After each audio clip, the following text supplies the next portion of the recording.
Hi, നമ്മുടെ വീട്ടിലുള്ളൊരു variety ഫ്രൂട്ടാണ്. ഇതിൻ്റെ പേര് നിങ്ങൾക്ക് അറിയുമോ? ഞാനിങ്ങനെ ഒരു ഫ്രൂട്ട് മുമ്പ് കണ്ടിട്ടില്ലായിരുന്നു. അങ്ങനെ ഇതിൻ്റെ നെയിം സെർച്ച് ചെയ്തപ്പോൾ കിട്ടിയത് സിൽവർ പീനട്ട് ബട്ടർ ഫ്രൂട്ട് എന്നാണ്. ഇതിന് പീനട്ട് ബട്ടറിൻ്റെ ടേസ്റ്റിനോട് സിമിലാരിറ്റി ഉണ്ട്. അതുകൊണ്ടായിരിക്കും ഇങ്ങനെ നെയിം വന്നത്. ആളൊരു വിദേശി ഫ്രൂട്ടാണ് കേട്ടോ. എൻ്റെ അമ്മയ്ക്ക് ഇതിൻ്റെ സീഡ് എവിടുന്നോ കിട്ടിയതാണ്. എന്തായാലും ഇപ്പോൾ സംഗതി നന്നായി പിടിക്കുന്നുണ്ട്. സാധാരണ ഇതിങ്ങനെ ഷോപ്സിലൊന്നും അധികം കണ്ടിട്ടില്ല.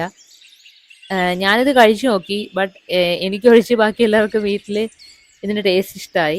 ഇത് പഴുത്ത് കഴിയുമ്പോൾ നല്ല റെഡിഷ് കളറാണ്. അതുപോലെ ഇതിൻ്റെ സീഡ് നല്ല വലിയ സീഡാണ്. പിന്നെ കുറേ ഹെൽത്ത് ബെനിഫിറ്റ്സ് ഒക്കെ ഉള്ള ഒരു ഫ്രൂട്ടാണ്. Vitamins, minerals, antioxidants, fibre content ഒക്കെ നന്നായി അടങ്ങിയിട്ടുണ്ട്. അതുകൊണ്ട് തന്നെ നല്ല ന്യൂട്രീഷൻ വാല്യൂ ഉള്ള ഐറ്റമാണിത്.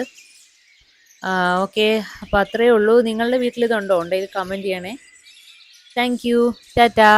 By bye. See U.